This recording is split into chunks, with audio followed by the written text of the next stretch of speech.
Alright, I just wanted to do that for the thumbnail. Man, who would have thought?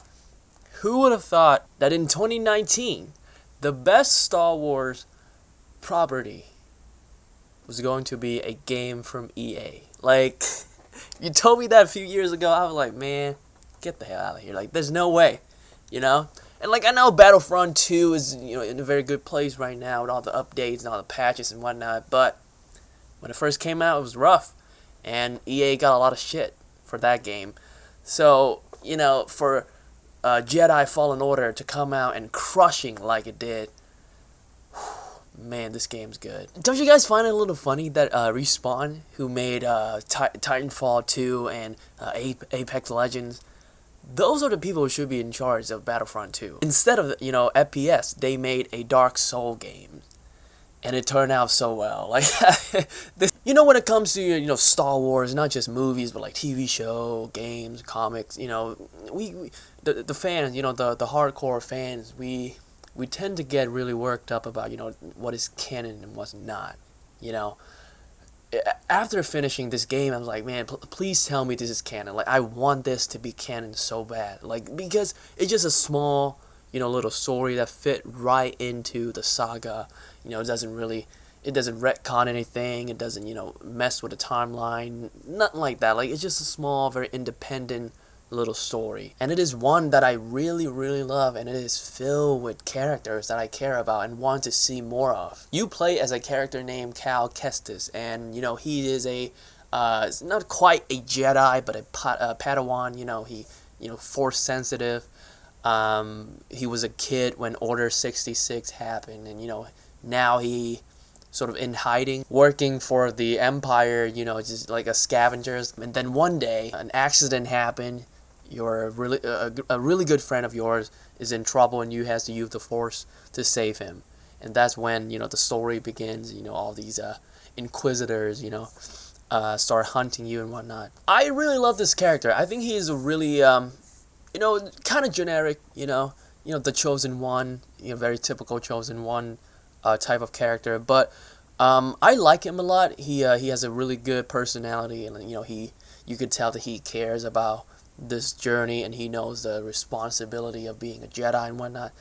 I guess my only problem with him as a character is that he is rarely a more interesting character when he's sharing a scene with someone else.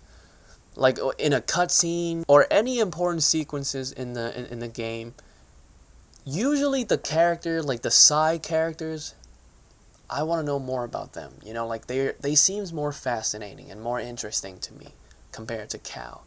Seer, who is a former Jedi, and what's his name? The captain, the smart ass captain, Grease, something like that, right? He's really funny. But he's not just there to be the comedic, aspect. There's a little bit more than that. The more you find out about him, the better his character becomes. And the same thing with Seer. Started out as this sort of generic, mentor type of character, but you learn a little bit more about her, and then you learn about her past and what happened to her and whatnot. It could get really emotional and really heartbreaking at times. Even the main villain of the game, the second sister, or the Inquisitor, she is, well, number one, she is scary as hell. A complete badass. But it's not just that. The game, they could just stop right there. Just make her like a badass, mask wearing, cape flapping, red lightsaber wielding and whatnot, but the character is so deep and has layers, and it's one of those villains that you don't necessarily agree with, but you can see where they're coming from. There is a character that you meet, I want to say halfway through the game, called the Night Sister, not the Night, because there's another character called the Nine Sister. I'm not talking about that character. I'm talking about the character called the Night. Night, Night Sister. She is kind of a witch. And at first I was like, I don't know how to feel about her, you know? Like, she just kind of pop up and, do all these, like, witch things, and I'm like, I don't know how to feel. But at some point, that character became one of my favorite character in the game. And I would love to see more of her. Like, she is so cool. Oh my god, I want to see more of her. Like, please, if you guys are making a sequel, please have her as an NPC, like a regular NPC, or like a, I don't know, like just put her in the game. Like, I love her so much. I've been hearing a lot, in reviews that the game, even though it is fun, it's not very original. The gameplay is, a copy of many different games, like I said, Dark Souls, Bloodborne, Sekiro, Game of the Year, for the combat, right? Traversal and exploration is very Tomb Raider and very Uncharted like, which is fair, And playing the game, it's true. The game is a combination of many different games, but like, if it works, why fix it? If it's not broken, why fix it? I don't know, man. Like, when I play the game, it felt more like God of War for me. Like, it felt more similar to God of War, the new one, than Tomb Raider or Bloodborne. Yes, it is very similar to other games that you have played before, and you could call it, not as good as those games. Who cares? Like it. You take different things from different games, things that you're inspired by, and then you mix it all up and you make this thing that is okay. It's not original, but it's still good. It's still fun to play. Like, I love, exploring the planets, the different planets that you go to, finding different things for your little, cute-ass droid to scan, looking for chests to find cosmetic. It's really fun, like, exploring is really fun in the game.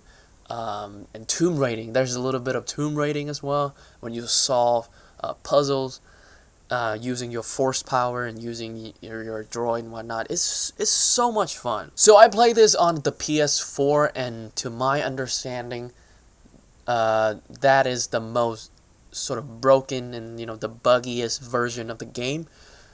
Like, yes, there are a lot of hiccups, and sometimes when you go to a cutscene, there's a lot of pops up, where the animation and the CGI is not quite like, it's not like 100% like loaded up yet, so you can see that, like, it's not game breaking, but quite noticeable. And when you're playing the game, a lot of the times frame rate would drop, and they drop they drop it like it hot. Like, sometimes they drop way below 30. Like, again, not game breaking, but it happened more often than I would have liked for a game like this. And another thing too, like, I don't consider myself a trophy hunter. I'm not a completionist. But when completing a game is easy enough, I'll do it. Like, there are games like the Spider-Man game. Like, I complete that game. 100% everything, platinum everything. For this game, it does not seem hard to complete it. The only thing is, like now that I have finished the main story, I could go back to the to 100% all those planets and finding all those chests and whatnot. The only problem is, like, I just don't feel that motivated to go back, because number one, it is not a open world game. So in order to go back to that specific point, you have to do a whole lot of backtracking, and sometimes you got to do a specific thing to get to that point. Like, there's a path to get to that point. And second, it doesn't really give you anything other than the trophy. Again, the cosmetic and the customization aspect of the game is quite weak, in my opinion. Like, all the poncho, like, none of them look that good, in my opinion, right? And I get the skin for BD1 is pretty cool. The skin for the Mantis, the ship that you're on, is alright. my favorite aspect, my favorite customization aspect is definitely the lightsaber. You can change the color, you can change the material of the lightsabers, and you can change how it looks, like how certain parts looks. So I thought that was pretty cool, but it does get old, and after a while. So like, not that I don't want to go back, I just don't feel like I have to. Like completing the game doesn't feel that important to me for some reason. So I might do it like one of these days, but I don't know, just not now. Like I don't feel like doing it now. Like when I finish Spider-Man, when I finish that Spider-Man game, I want to go back and completing everything, and platinum the game. For some reason with this game, I don't feel like I have to go back right away. But overall, I still really enjoyed the game, and really enjoyed my time playing it. I think it's a really good Star Wars story. Some good characters that I want to see more of. The gameplay is really fun, and the combat is top notch. Yes, it is a little buggy, especially with the PS4, and the end game stuff could be a little bit stronger, like maybe more lore and more story to find out about the world, other than just cosmetic stuff that is not even that cool anyway. But other than that, I had a fun time. I had a really good time with this game. Jedi Fallen Order is a fantastic, single player campaign. And like I said in my reaction for the trailer, I said like EA, they need a win. Like they need something to make Star Wars, to win back Star Wars fan. And I feel like this is it. I'm going to give Star Wars Jedi Fallen Order an 8 out of 10. Hey guys, you got a chance to play Jedi Fallen Order? Let me know in the comment section how you feel about it. Did you like it? Did you not like it? And if you enjoy my review, hit the like button and subscribe. If you want to see more reviews like this, I have one very special review coming out in a couple days, and I look forward to doing that. And with that being said, see you soon.